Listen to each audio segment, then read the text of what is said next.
Olá, bem-vindos ao primeiro Seminário Nacional da Política de Atenção à Saúde das Pessoas Privadas de Liberdade.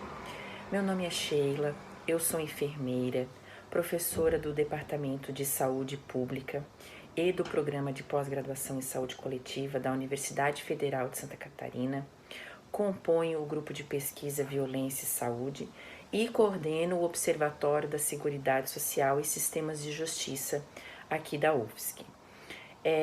Eu gostaria de dar as boas-vindas para vocês para esse primeiro seminário e dizer que esse evento ele tem o objetivo de apresentar como que foi pensada e como que está implementada essa política no Brasil, bem como quais são essas potencialidades, quais são os desafios na prática dos profissionais de saúde dentro desse sistema prisional. Como vocês já sabem, a Constituição brasileira, ela apresenta um conjunto de direitos sociais que deverão ser instituídos pelo Estado, visando o quê? Garantir a democratização da sociedade e a melhoria das condições de vida da população do Brasil.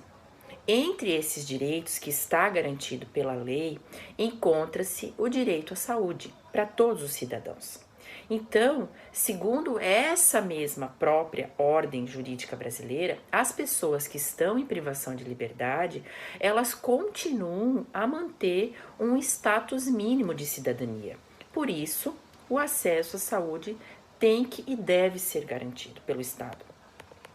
Os direitos e os deveres dos detentos com o Estado e a sociedade, eles estão descritos na Lei de Execução Penal. E essa lei tem garantido acesso aos direitos assistenciais, como assistência material, de saúde, assistência jurídica, assistência educacional, social, religiosa e de trabalho. Contudo, o sistema prisional brasileiro, ele apresenta diversos problemas, como, por exemplo, o déficit de vagas nas penitenciárias, e principalmente a falta de uma assistência médico-jurídica adequada e suficiente. Então, para enfrentar esse problema nessa realidade, foram estruturadas políticas públicas de saúde para atender às necessidades do sistema prisional brasileiro, que prevêem a implantação de equipes de saúde específica para essas instituições. Dessa maneira, se busca o quê? Garantir esse direito constitucional de acesso universal a ações e serviços de saúde para efetivar os direitos sociais previstos por lei às pessoas que estão privadas de liberdade. Então, com essa introdução, eu gostaria de dar novamente as boas-vindas a todos vocês, que vocês possam aproveitar esse momento. E agora eu falarei como vai funcionar esse seminário nessa modalidade totalmente online. Nessa transmissão, vocês assistirão às palestras sobre a Política Nacional de Atenção Integral à Saúde das Pessoas Privadas de Liberdade e a Atenção das Pessoas Privadas de Liberdade no SUS, ministradas por dois convidados que atuam, de certa maneira, na saúde prisional em diferentes âmbitos. Você poderá enviar perguntas aos palestrantes utilizando um ícone abaixo da caixa de vídeo em que está assistindo esse seminário. Para que você possa aproveitar integralmente essas palestras, nós daremos um intervalo de 5 minutos entre cada uma delas para a realização dessas perguntas. Como nós já estamos prevendo que haverá um grande número de perguntas, a comissão organizadora fará uma seleção de 10 perguntas para que os palestrantes respondam, tá? Essas perguntas que foram selecionadas e essas respectivas respostas serão disponibilizadas ao final do seminário em um espaço visível a todos os participantes. Convidamos você a acessar esse espaço, refletir sobre o tema abordado nas perguntas e nas respostas dos palestrantes. Desejo a todos, então, um excelente seminário, que seja proveitoso e que traga uma contribuição para essa temática tão importante. E, mais uma vez, agradecemos pela presença nesse evento. Bem, então dando sequência aos trabalhos do primeiro seminário da PENAISP, acompanhe agora a palestra que será proferida pela representante do Ministério da Saúde, Raquel Lima de Oliveira e Silva, que vai abordar a organização e a implementação da PENAISP no Brasil.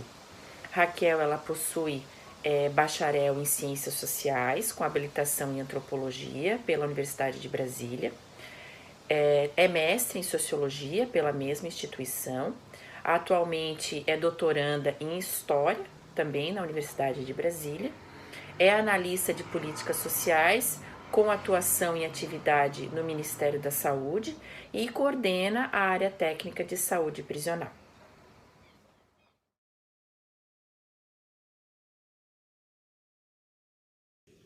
Olá a todos e todas, meu nome é Raquel, eu sou coordenadora de saúde no Sistema Prisional do Ministério da Saúde e esse é o seminário virtual sobre a Política Nacional de Atenção Integral às Pessoas Privadas de Liberdade no Sistema Prisional, a PNAISP, que é uma parceria entre o Ministério da Saúde e a Universidade Federal de Santa Catarina. Nós agradecemos imensamente a participação de todas e todos vocês e desejamos a todas e todos um bom evento. Eu vim hoje aqui falar um pouquinho sobre a nossa Política Nacional de Atenção Integral às Pessoas Privadas de Liberdade, a PNAISP, que é uma iniciativa do Ministério da Saúde com o Ministério da Justiça e Segurança Pública. Ela foi implantada, publicada, na verdade, pela Portaria Interministerial 01, de 2 de janeiro de 2014, e ela tem a proposta de resolver, ou pelo menos tentar resolver, um hiato normativo que existe entre a Lei de Execução Penal, que é a LEP, que é de 84, e a Constituição de 88. Porque pela Lei de Execução Penal, o cuidado da pessoa privada de liberdade é atribuição da administração penitenciária. E pela lógica posta na criação do Sistema Único de Saúde, seria de instituições vinculadas às secretarias de saúde, ou pelo menos à administração direta vinculada à saúde. Então, o que a gente tem, Na verdade, não é uma questão de o que está disposto na LEP ser ilegal ou incorreto, não é esse o caso. A gente tem outros serviços de saúde, outras ofertas de saúde que fazem parte do aparelho público e não fazem parte da rede de atenção à saúde, como, por exemplo, os serviços médicos dos tribunais ou mesmo do Congresso.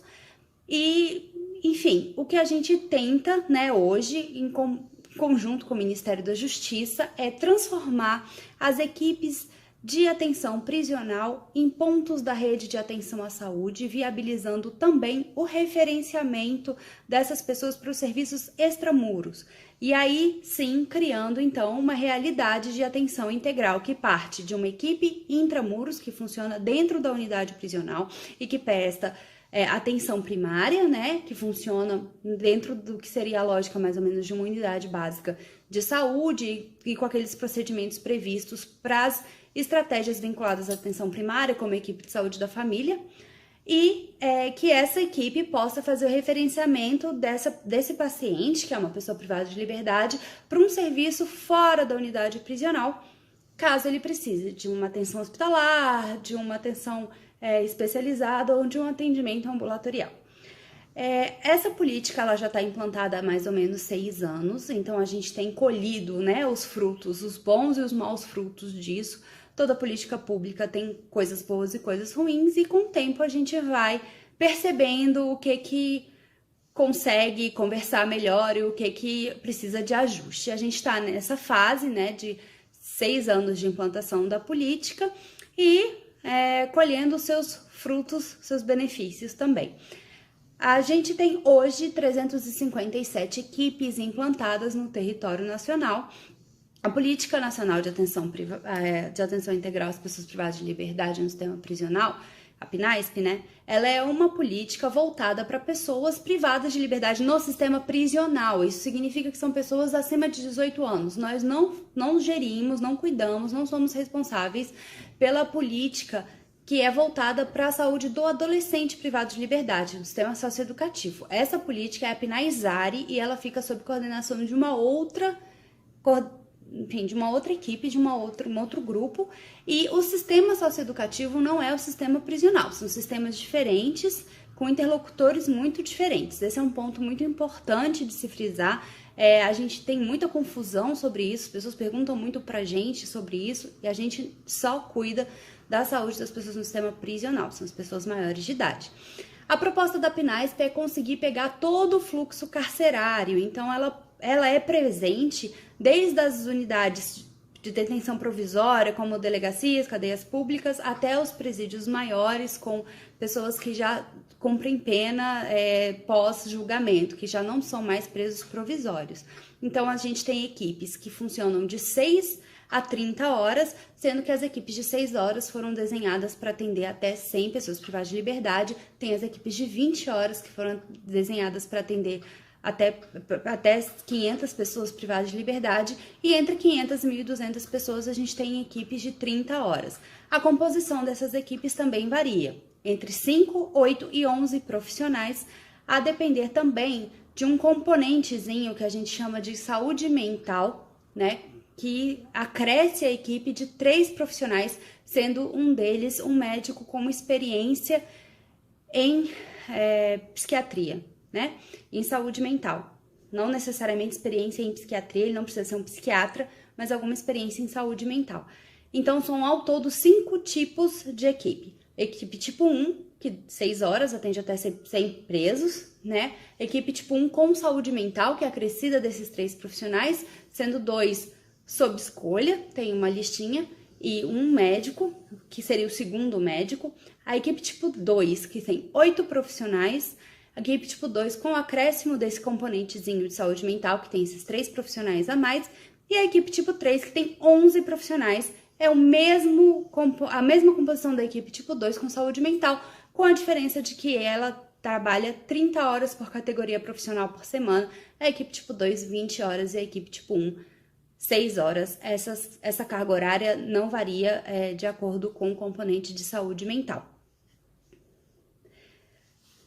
Hoje a gente tem aderidos 441 municípios no território brasileiro. A política nacional ela é uma política por adesão. A adesão é um compromisso político que não impacta em liberação orçamentária, mas ela é um pré-requisito para que você possa solicitar a habilitação de equipes. Então, são 2 movimentos diferentes. A adesão, que é o primeiro passo, né? E a habilitação. A adesão ela é especialmente importante no âmbito do Estado.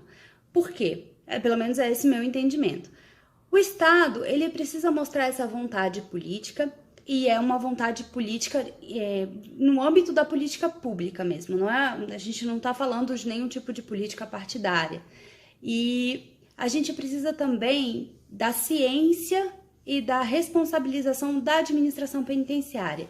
No âmbito do Estado, a adesão tem que ser assinada pelo secretário de Saúde e pelo secretário responsável pela administração penitenciária. Normalmente é o secretário de Justiça ou Segurança Pública ou congênere, mas a secretaria na qual a pauta da administração penitenciária esteja inclusa. Então, assim, hoje, para a gente fazer saúde no sistema prisional, a gente precisa da participação ativa da administração penitenciária, porque a gente precisa da logística de escolta, de transporte, de segurança, para quando eventualmente a gente precisa levar essa pessoa para fora da unidade prisional, e a gente também precisa da logística de organização e escolta dentro da unidade prisional no serviço de saúde. Além disso, a administração penitenciária é responsável pela manutenção do ambiente e pela aparelhagem também. A gente não tem como comprar objetos, né, permanentes para unidades prisionais. Então, como a gente não aparelha, essa responsabilidade é da administração penitenciária. A gente precisa caminhar juntinho com ela para garantir que a PNASP chegue no seu ponto ótimo, que ela seja otimizada na sua implantação.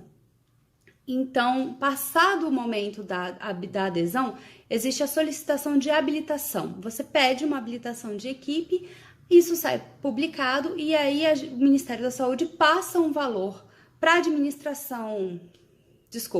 para a Secretaria de Saúde do Estado ou do município, a depender de quem solicitou a habilitação da equipe, e administrativamente essa Secretaria de Saúde é responsável pelo funcionamento dessa equipe nos parâmetros previstos pela política. A gente tem o acompanhamento e monitoramento através do CISAB, né, que é o sistema de produção, a gente acompanha a produção das equipes, e do CNES, que é o Cadastro Nacional de Estabelecimentos em Saúde, em que são cadastrados os profissionais e suas cargas horárias. Então a gente sabe quais são as equipes que estão funcionando, os profissionais que funcionam nessas equipes pelo CNES e qual é a produção dessas equipes pelo CISAB.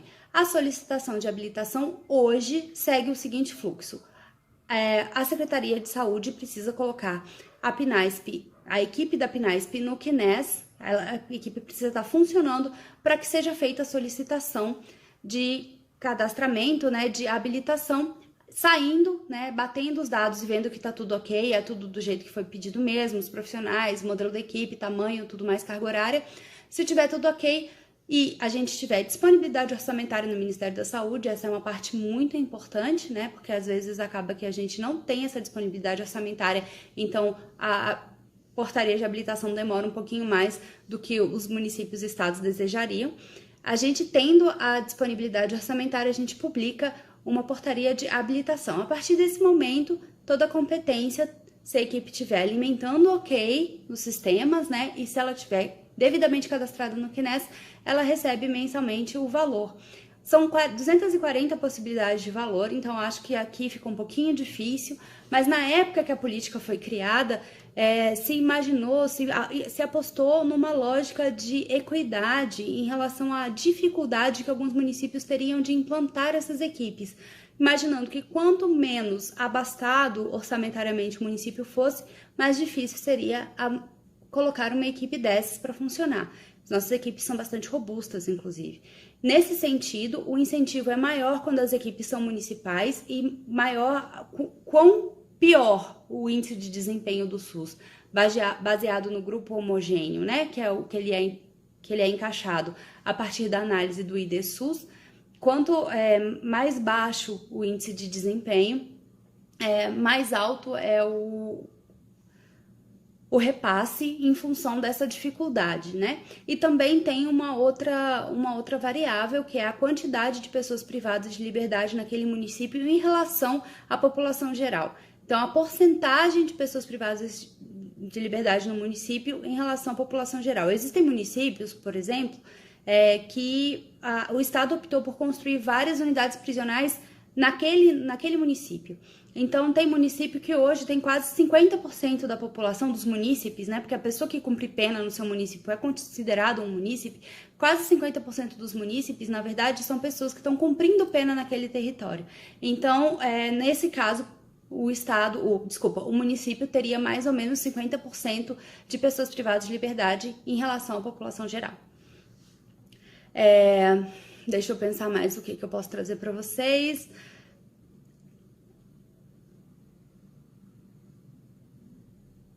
Esse movimento de adesão, né, ele é ininterrupto, ele pode acontecer a qualquer momento, e a única diferença que faz para o município aderido é em relação ao componente básico da assistência farmacêutica. O componente da assistência farmacêutica hoje é executado pelos estados. É verdade, é um pouco uma exceção, a política de saúde prisional é a única que vincula os estados ao cumprimento, né, à execução desse componente básico da assistência farmacêutica, porque para a população geral esse componente é executado pelo município. Então, no âmbito da saúde prisional é pelo estado, e para os municípios que são aderidos, desde que pactuados em CIB, existe a descentralização desse recurso, do recurso que é per capita em relação ao componente básico da assistência farmacêutica por pessoa privada de liberdade, vai ser repassado, ao invés de ser para o estado, fica passado para o município. É a única diferença orçamentária que se tem, mas esse é um movimento que tem que ser feito até o final do primeiro trimestre, porque no segundo trimestre o Ministério da Saúde solta a portaria com os quantitativos e libera o orçamento. A saúde prisional é provavelmente a única, eu acho que é a única. A saúde prisional é provavelmente a única estratégia de atenção primária recorrente, né, que não seja extraordinária, que pode ser estadual ou municipal, de implantação estadual ou municipal. Pelas normativas do SUS, a atenção primária é uma atribuição do município, né? Então, assim, acaba que boa parte das estratégias são feitas para os municípios aplicarem, para os municípios implantarem, mas a saúde prisional pode ser implantada tanto pelo Estado quanto pelo município. A gente tem lugares, inclusive, que tem equipes estaduais e municipais na mesma cidade ou em unidades próximas, né? Como é o caso de Abreu e Lima, em Pernambuco. Por fim, a saúde prisional é uma questão. A gente tem hoje mais ou menos 357 equipes de saúde prisional, né, funcionando, e isso cobre cerca de 24,9% a 25% das unidades prisionais no Brasil. Então, nós temos uma cobertura de 25% das unidades prisionais. Isso não significa, de forma alguma, que nas outras unidades não haja serviço de saúde. O que não é um serviço de saúde dentro dos parâmetros da PNASP. Nesses casos, a maioria dos serviços de saúde são vinculados à administração penitenciária, também oriundo daquela questão da lei de execução penal que a gente conversou no início, né, que prevê que a administração penitenciária é responsável pelo cuidado da saúde das pessoas privadas de liberdade.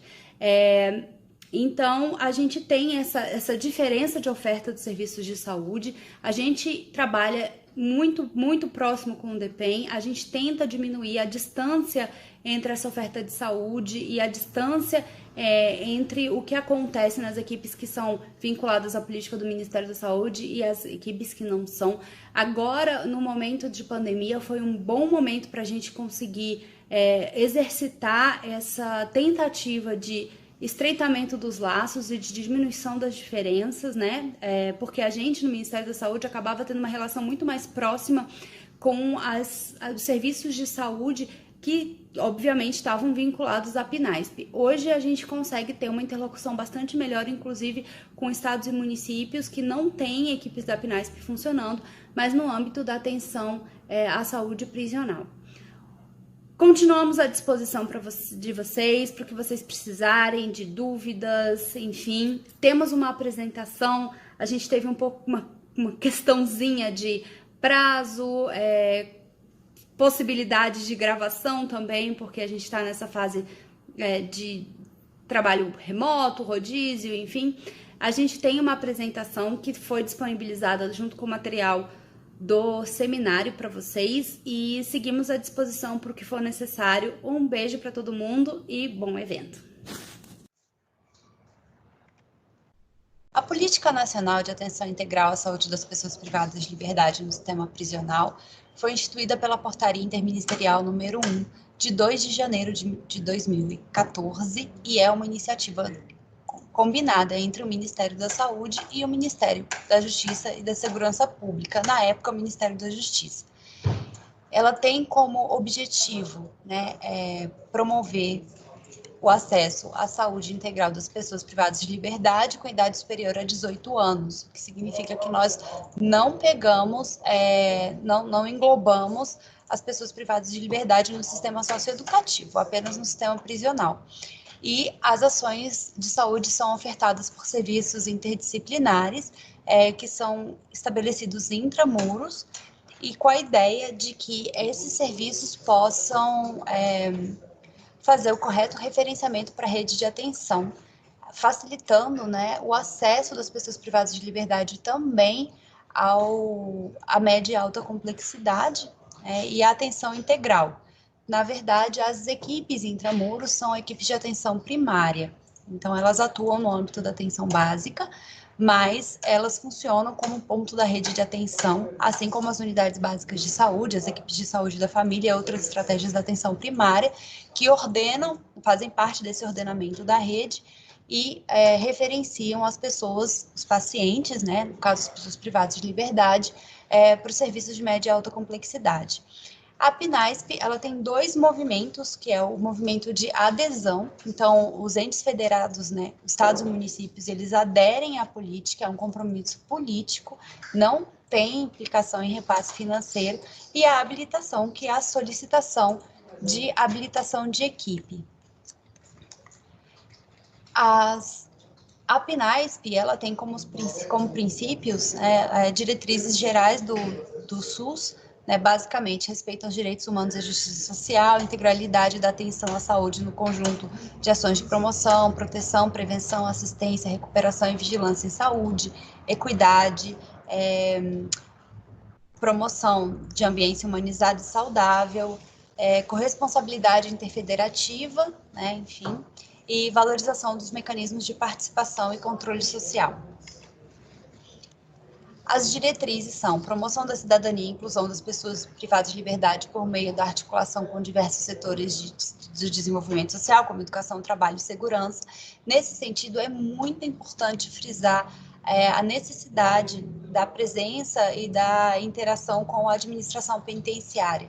Não só porque a parte da ambiência, né, a parte do aparelhamento das unidades prisionais é competência da administração penitenciária, como também porque os serviços de saúde não conseguem funcionar sem que a administração penitenciária faça sua parte ligada à logística de escolta, transporte, segurança e manutenção da unidade prisional. Tanto para os atendimentos intramuros, quanto para transporte da pessoa privada de liberdade para atendimentos extramuros, a administração penitenciária precisa estar envolvida. É por isso, inclusive, que na adesão dos estados, o termo de adesão é assinado tanto pelo secretário o secretário estadual de saúde, quanto pelo secretário estadual responsável pela administração penitenciária, que às vezes é a Secretaria de Justiça, Segurança Pública ou congêneres, né? Controle e redução de agravos mais frequentes que acometem a população privada de liberdade, respeito à diversidade e intersetorialidade para a gestão integrada e racional para a garantia do direito à saúde.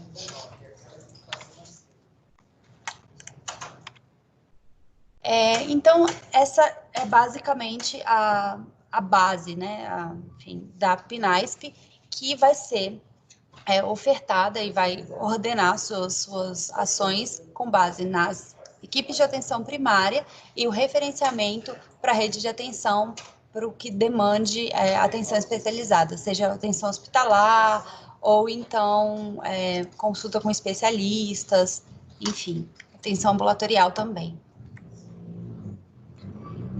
As equipes de atenção primária de saúde, as equipes no sistema prisional, né, ficou EABP, ficou ESP. Ficou ESP aqui, né? Ah, tá. As equipes de saúde no sistema prisional têm basicamente 5 tipos, né? A equipe tipo 1, que são 6 horas e é composta por 5 profissionais. A equipe tipo 1, com saúde mental, que é acrescida, de 3 profissionais, sendo um deles um médico com experiência em saúde mental. A equipe tipo 2, que tem a composição de 8 profissionais. A equipe tipo 2, com saúde mental, que são esses 8 profissionais acrescidos dos outros 3, entre eles um médico com experiência em saúde mental. E a equipe tipo 3, que tem a mesma composição da equipe tipo 2 com saúde mental. A diferença é a carga horária. A equipe tipo 1 são 6 horas, a equipe tipo 2 são 20 e a equipe tipo 3 são 30 horas. Elas foram desenhadas para atender respectivamente até 100, né, no caso da equipe tipo 1, pessoas privadas de liberdade, 500 até 100 a 500 pessoas privadas de liberdade para as equipes tipo 2 e de 500 a 1.200 para as equipes tipo 3. Existe um cálculo que é feito em cima de um valor básico, um valor mínimo, né? Que são esses valores que vocês encontram na apresentação e que são acrescidos de acordo com o município em que a unidade se encontra, né? Tanto o GH, o grupo homogêneo, em que o município foi alocado dentro do desenho, né?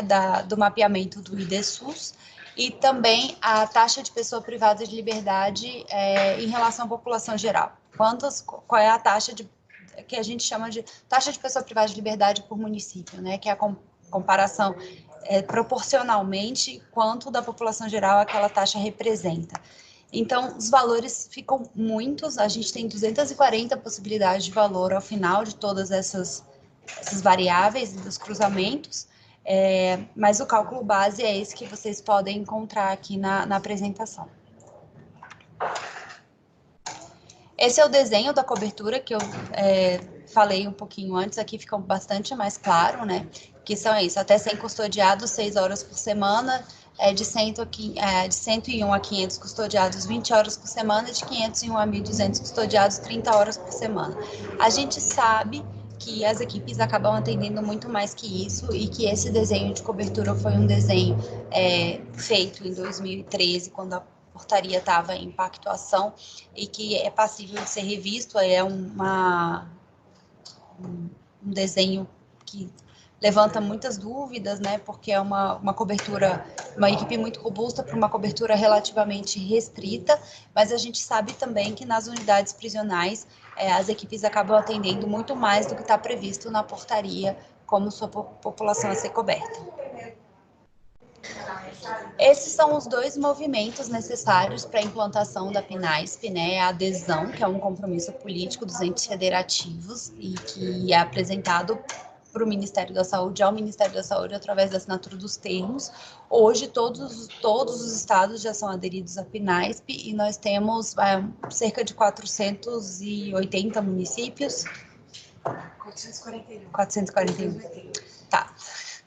E cerca de 440 municípios aderidos, e as habilitações de equipe, que é para os entes que são aderidos, eles solicitam a habilitação de equipe, e essa sim tem a questão do repasse, né, que é aquele repasse que nós vimos no outro slide, que é aquele valorzinho, aquele valor que é repassado para o estado ou para o município que habilitar uma equipe mediante o correto funcionamento da equipe, o cadastramento no CNES e tudo o que precisa para ser mantido o repasse de acordo com as portarias vigentes. Esse daqui é o nosso panorama nacional, né? Todos os estados são aderidos à PNASP e 441 municípios são aderidos também. E temos 357 equipes habilitadas, algumas estaduais, algumas municipais. Dentro desse quadro, a gente vê a quantidade de equipes por unidade federativa, independentemente das equipes serem de gestão estadual ou municipal. Acho que a saúde prisional é a única estratégia da atenção primária hoje que pode ter equipes habilitadas tanto no âmbito municipal quanto no âmbito estadual. Isso dialoga também com uma amplitude de entendimento que a gente encontra na Lei de Execução Penal, que não deixa muito clara, né? Na verdade, deixa aberta a possibilidade do município assumir, apesar das equipes serem de atenção primária, mas tem um envolvimento necessário do Estado, principalmente porque as unidades prisionais, elas funcionam em âmbito estadual. A gente não tem muita administração penitenciária em âmbito municipal. Aqui é a relação entre municípios aderidos e equipes habilitadas. Essa relação ela varia muito. A gente tem que lembrar que existem vários estados que têm uma política estadual, então nesses lugares é bem possível que poucos sejam os municípios aderidos, apesar de ter várias equipes. Essas equipes provavelmente são de gestão estadual. Então essa é uma relação quantitativa interessante para a gente ver. A gente faz algumas análises baseadas nelas, mas a gente precisa também conhecer localmente, né? A saúde prisional, ela tem, acho que o Brasil como um todo e as políticas públicas em sua aplicação tem um pouco disso, né? Que a gente tem diferenças socioculturais, diferenças regionais muito significativas, e isso também se repete na saúde prisional, isso se replica muito.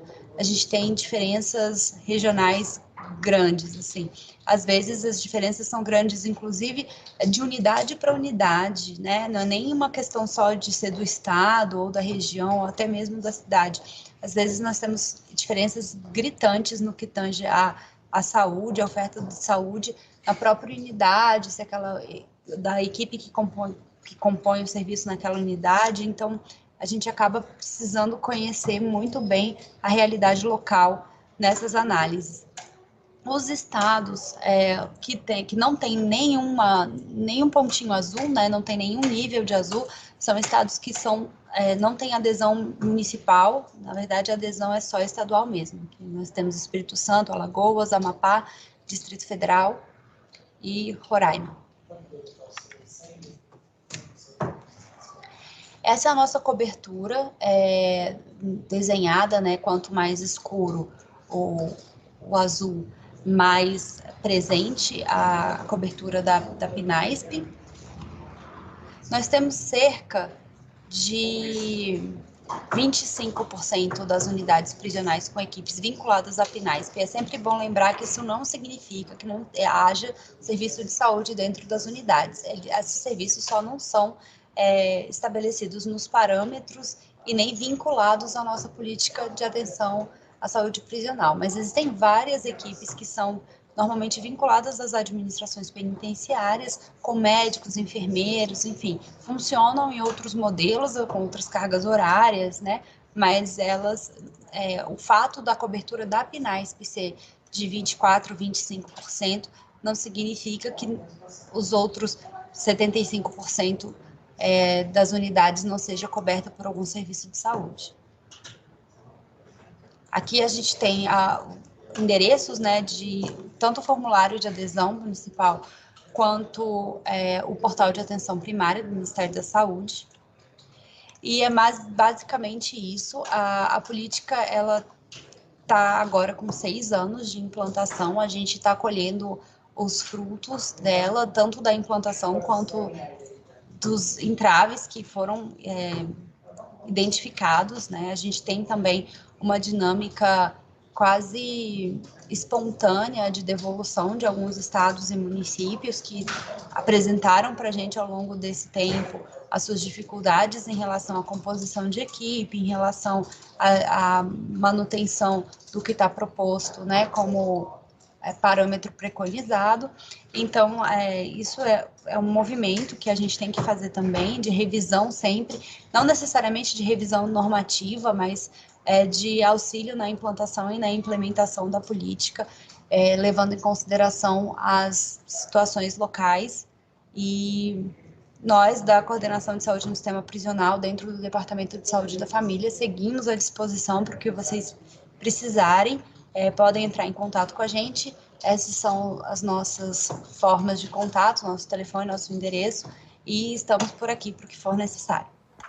Raquel, agradecemos imensamente a sua contribuição com essas informações tão importantes sobre a política, e agora vocês terão um tempo disponível para enviar as perguntas sobre o tema abordado, utilizando o ícone abaixo da caixa de vídeo em que estão assistindo esse seminário, para que a Raquel possa responder essas perguntas ao final do seminário.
E dando sequência aos trabalhos desse primeiro seminário, gostaria que vocês acompanhassem agora a palestra que será proferida por Igor de Oliveira Klaber Siqueira.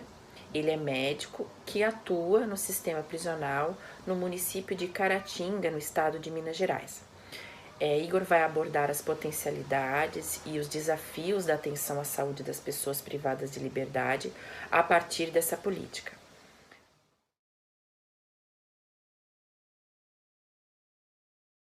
Primeiramente, eu queria agradecer o convite da Federal de Santa Catarina, do UNASUS, do Ministério da Saúde, do Ministério da Justiça, para poder estar participando desse seminário. Para mim é uma grande honra participar do primeiro seminário nacional do PENASP. Então eu fico muito honrado, muito obrigado pelo convite mesmo. Que pena que a gente não pode interagir, Assim, eu estou falando sozinho aqui e não vou poder ouvir vocês, Eu gostaria muito de trocar a experiência com todos vocês. A gente vai ter o chat depois, mas não é a mesma coisa de estar ao vivo, de ouvir, de olhar no olho. Mas eu espero que a gente consiga, nesses 20 a 30 minutos de conversa, produzir algo útil, algo que realmente faça diferença. Eu vou me apresentar, meu nome é Igor, eu sou médico há 17 anos, médico de família há 14 e estou no sistema prisional há 10. Eu conheci o sistema prisional de forma bem assim, involuntária, bem ocasional. Eu fui lá dar uma palestra uma vez para a população prisional sobre DST e AIDS, a convite de um colega. Desde aquele dia nunca mais parei de ir lá. A gente às vezes nunca foi apresentado a um sistema e de repente a gente se encontra em algo que nunca viu.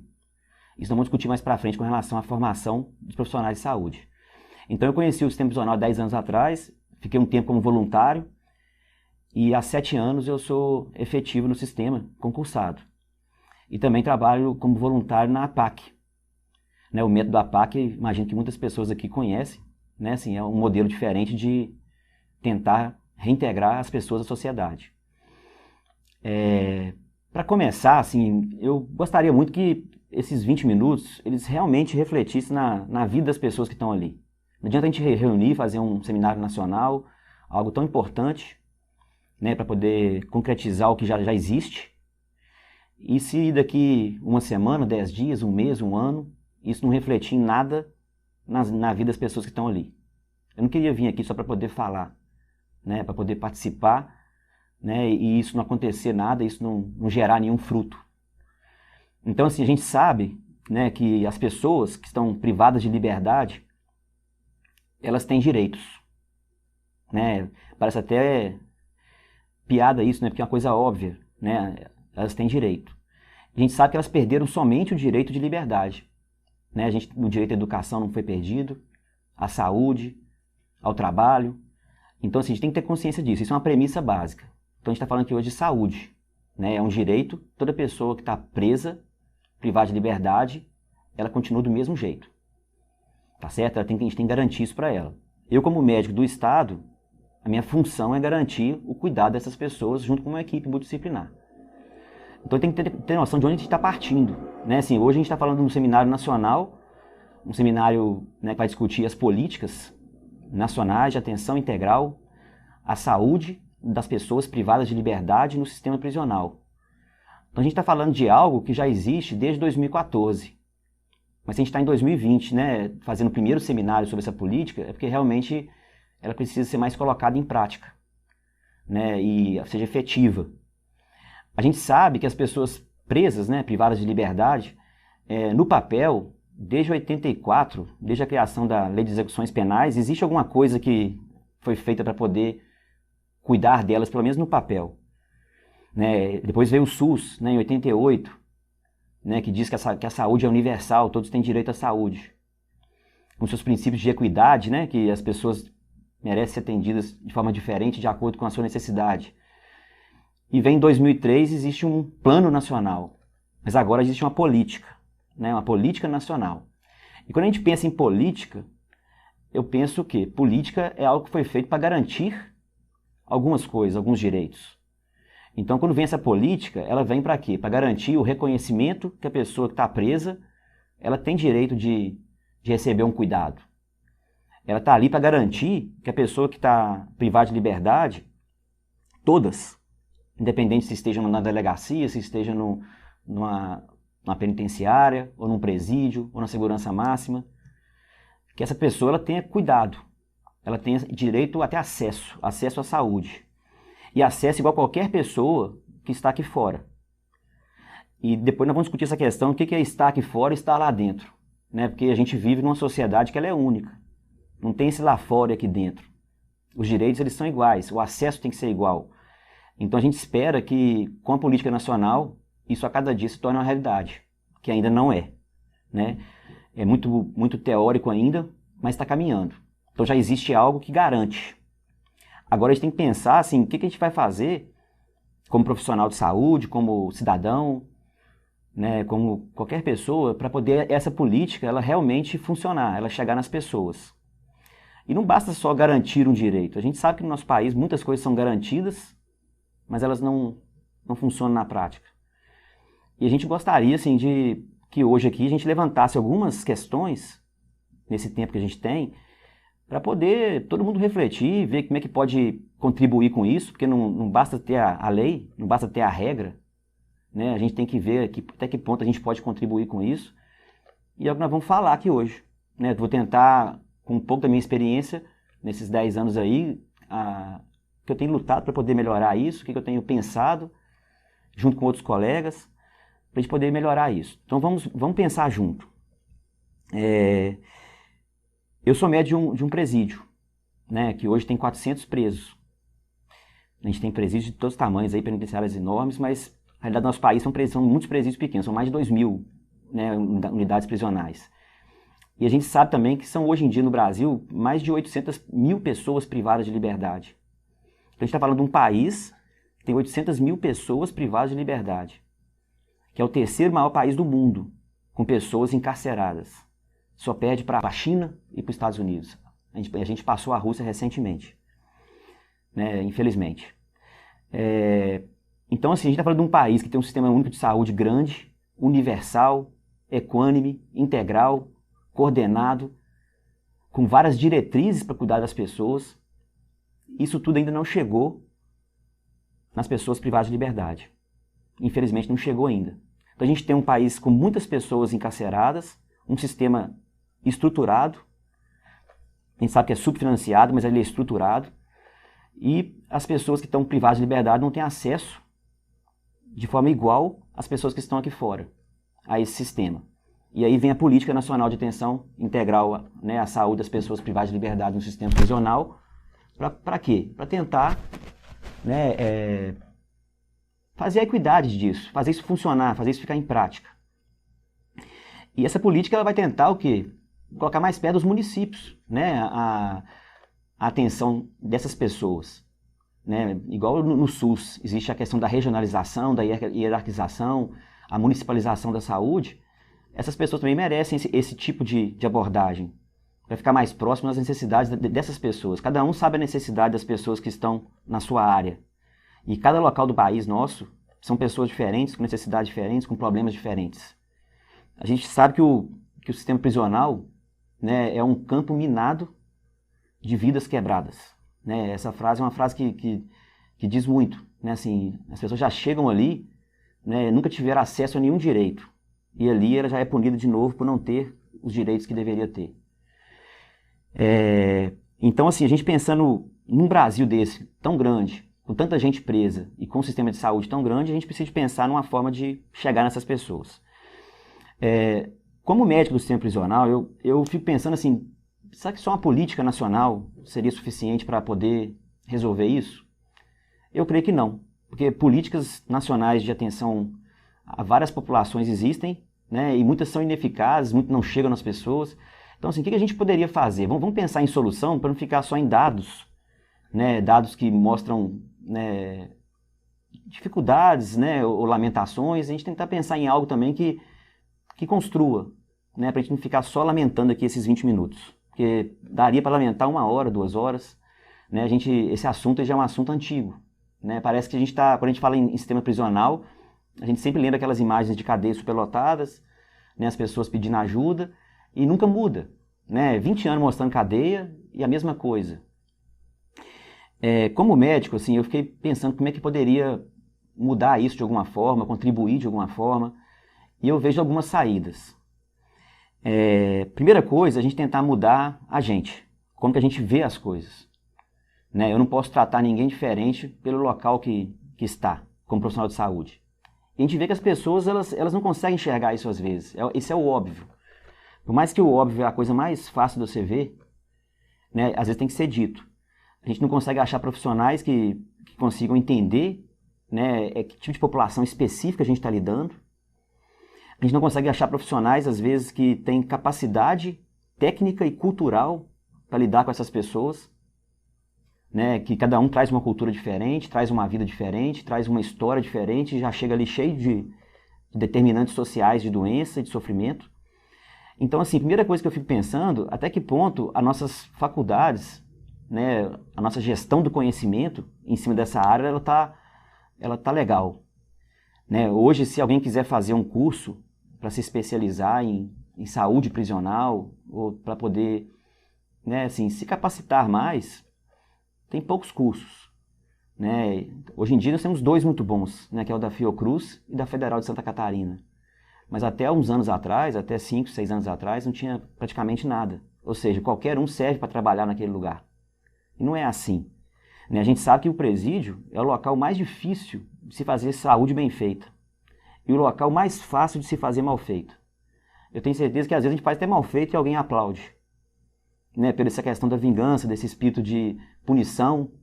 A gente tem essa ideia de punição, de vingança social. E esse espírito de vingança e punição social, ele vai transcendendo para os gestores que estão ali coordenando, para os funcionários, para todo mundo. E aí você vê que uma política não vai conseguir fazer mudar isso só com política. É uma questão cultural, é uma questão de tempo, é uma questão de sensibilização, de conscientização. Todos os cursos que a gente participa aí, gente, vocês vão pensar uma graduação em direito, em medicina, psicologia, enfermagem. Quantas aulas a gente tem sobre o sistema prisional? Se a gente tem 800 mil pessoas no Brasil, né, numa situação encarcerada, quantas vezes foi parado nesses 4, 5 anos de faculdade um dia de discussão sobre o sistema prisional?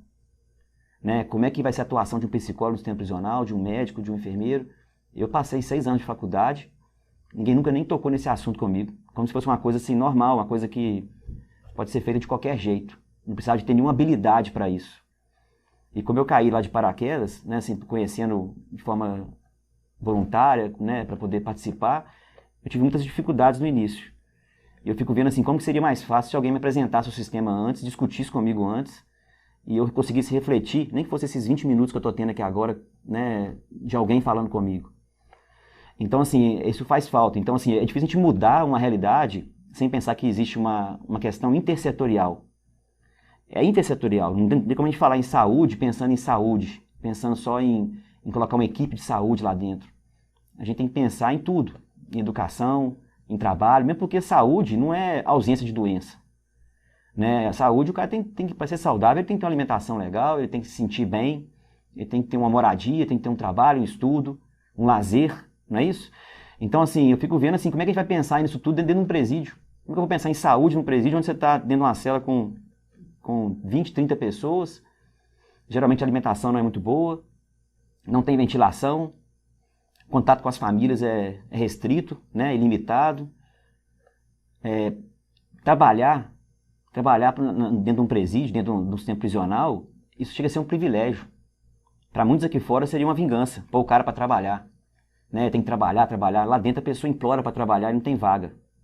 Se não me engano, assim, no máximo, os melhores presídios do Brasil, 20% das pessoas trabalham. Então, assim, é difícil pensar em saúde pensando só em tratar doenças. Né? A gente, como médico, não vai estudar, a gente lê o quê? Tuberculose, AIDS, hepatite, sífilis, violência, né? Tudo. Mas isso acontece lá. Mas isso não é o principal. O principal é a falta de promoção à saúde, falta de acesso à saúde e até falta mesmo de tratar a doença. A gente vê que a gente não consegue nem tratar a doença. Né? A demanda é tão grande que, como se diz, nem apagar fogo, não vai falar apagar incêndio, a gente consegue. Eu digo a gente, assim, quem está esforçado mesmo, não é porque por incompetência, por falta só de recurso, não. É porque realmente a situação, ela exige mais atenção. Então, assim, eu fico vendo, assim, até que ponto só o governo, né, só as políticas vão conseguir mudar essa realidade. Né, elas não vão depender das faculdades, né, das ONGs, né, das pastorais e de pessoas que queiram contribuir com isso. Como tudo no mundo é assim, né, não basta só uma política. Né?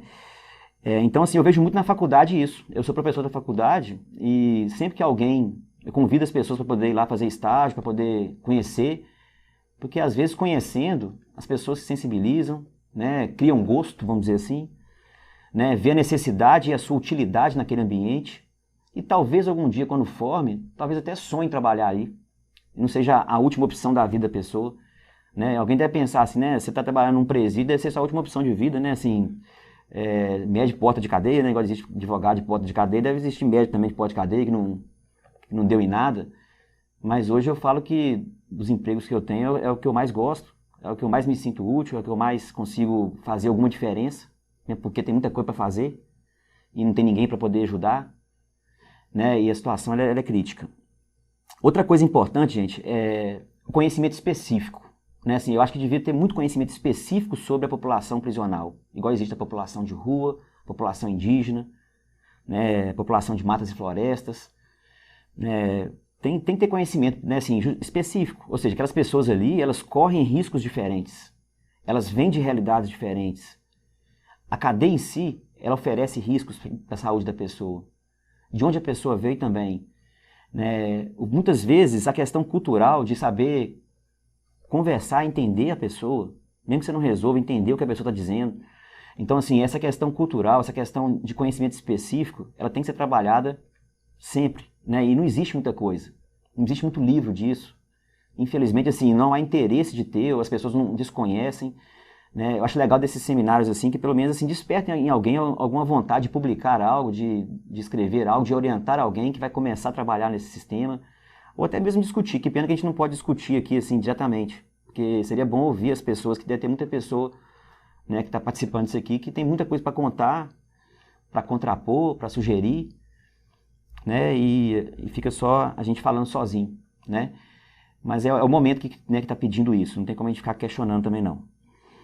Outra coisa que eu acho interessante demais, e que nunca é dito em lugar nenhum, e que tem muito mais valor do que HIV, tuberculose, hepatite, né, e com relação à saúde das pessoas privadas de liberdade, é a questão do sentimento.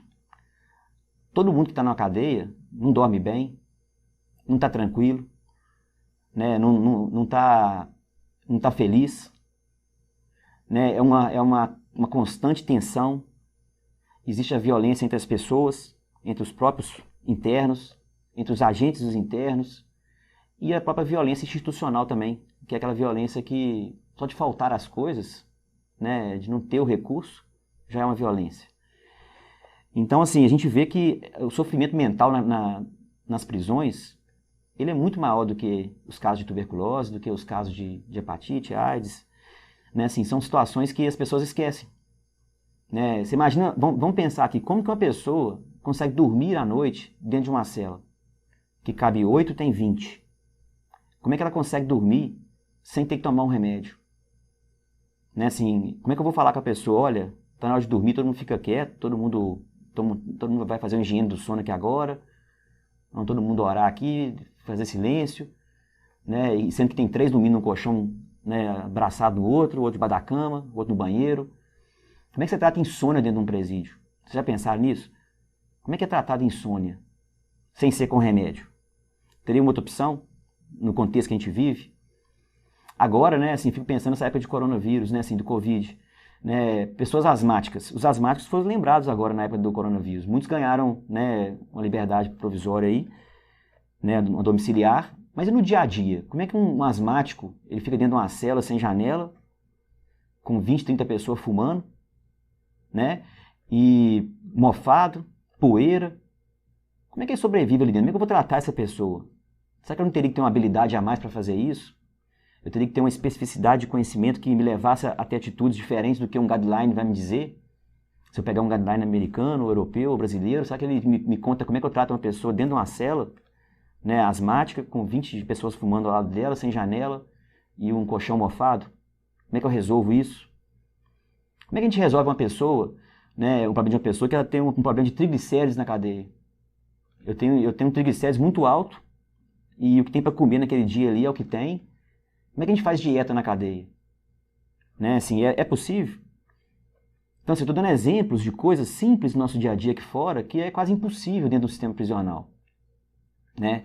A gente sabe que no sistema prisional o risco de você pegar uma tuberculose chega a ser 30 vezes maior do que aqui fora. Né? Então, assim, por mais que esse risco é enorme, a gente consegue ainda cercar, né, numa triagem inicial. A gente vê uns exemplos interessantes, como do Rio Grande do Sul, que todo mundo que chega num presídio, às vezes, passa por um teste rápido, passa por um SCAR, um raio-x, se estiver assintomático. Então, assim, tem coisas que a gente consegue controlar, agora tem outras que não.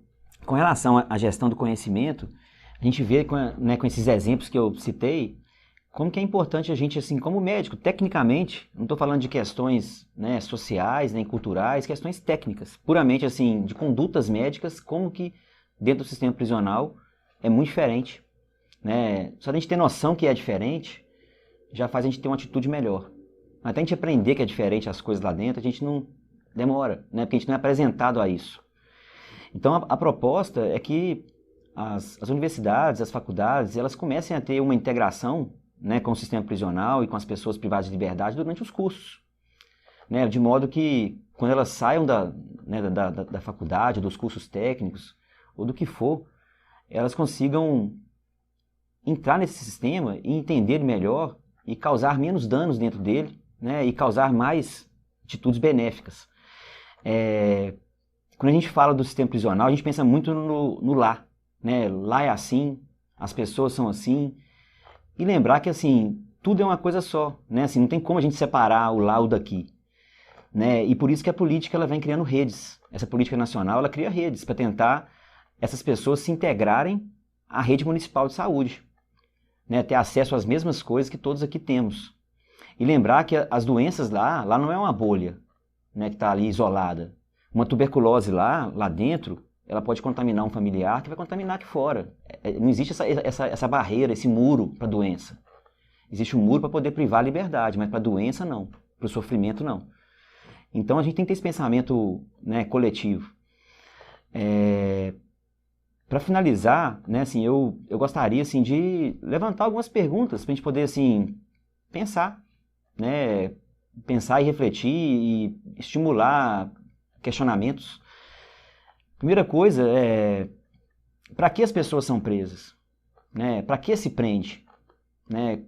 Qual a intenção de se prender alguém? Né? De se privar alguém de liberdade? Será que o que a gente está fazendo hoje está cumprindo essa intenção, assim, cumprindo o objetivo para que foi preso? Né? Assim, a gente prende alguém com a intenção de reintegrar a sociedade, né, de trazer a pessoa com mais habilidades, com mais pensamentos positivos, com mais ideias mais nobres, mas o que está tendo lá realmente está cumprindo esse papel? Né? A gente está pegando pessoas que já são punidas socialmente a vida inteira e de repente cai num sistema que oferece mais punição. Então, assim, a gente tem que pensar nisso, né? Assim, qual que é o propósito? E se tem um propósito, quais são as prioridades? Qual a prioridade? Né? O que a gente quer com essas políticas, né? Com as ações no sistema prisional? Né? Realmente tem um objetivo? Né? Se tem um objetivo, a gente tem um plano, a gente tem um levantamento, a gente tem um planejamento adequado? São perguntas assim, que ficam na mente. Né? Assim, eu fico pensando em qual momento da sua graduação você teve contato, né? Igual eu comentei antes, né? Com esse conhecimento. Então, assim, são muitas perguntas, né, assim, que surgem e que as políticas elas podem garantir, mas a gente tem que tentar refletir. Né? E esse seminário é para refletir. E eu queria fazer uma reflexão final, né, de um texto do Bertolt Brecht a respeito, né, da questão mesmo de se preocupar. Né? A gente não preocupar com isso só quando a gente estiver preso ou quando o irmão da gente estiver preso. Porque quando é um irmão da gente, um primo, um amigo, a gente fala assim, ele é menino bom. Né? Ele é um menino bom, ele não é bandido, olha para mim lá. Mas todos são assim, desde que eles não sejam os seus primos, né? Os seus amigos. Então, assim, a gente nunca se imagina lá. E a gente não pode esperar a gente estar lá para poder reclamar que lá não é legal. Que lá não tem a saúde que a gente gostaria, o tratamento que a gente gostaria, ou que a gente merece. Intertexto. Primeiro levaram os negros, mas não me importei com isso. Eu não era negro. Em seguida levaram alguns operários, mas não me importei com isso. Eu também não era operário. Depois prenderam os miseráveis, mas não me importei com isso. Eu não sou miserável. Depois agarraram os desempregados, mas como eu tenho um emprego, também não me importei. Agora estão me levando, mas já é tarde. Como eu não me importei com ninguém, ninguém se importa comigo. Bertolt Brecht. Então, gente, para finalizar, né, assim, eu agradeço, né, o convite. Fiquei muito satisfeito de poder participar desse momento, né, para o nosso primeiro seminário nacional. E agora é hora da gente trocar, né, trocar no chat, trocar ideias. E vou deixar meu e-mail disponível para quem quiser trocar uma ideia também por e-mail, por WhatsApp, né, se não puder trocar agora. E obrigado.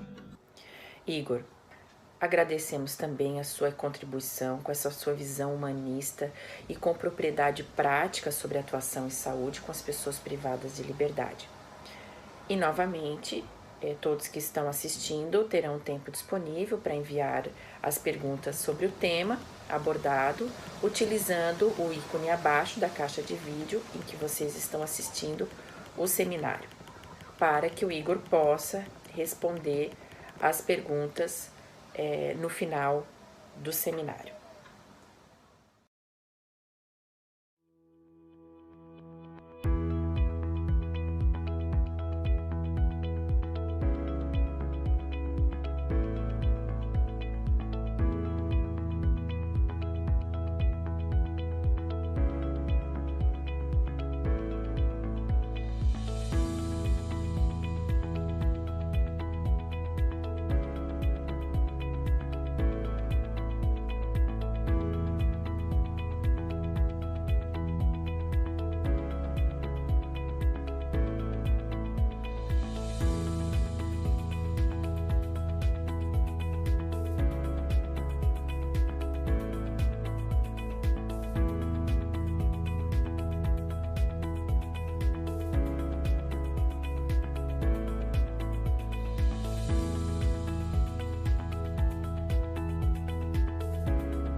Agradecemos novamente por assistir às palestras do primeiro Seminário Nacional da Política Nacional de Atenção à Saúde das Pessoas Privadas de Liberdade. Esperamos que os conteúdos abordados tenham sido proveitosos e que possam contribuir para a sua formação e também para a atuação nesse contexto. Lembre-se de acompanhar no espaço disponibilizado abaixo do ícone das perguntas as respostas dos palestrantes para as perguntas que foram selecionadas pela nossa comissão organizadora. Até breve.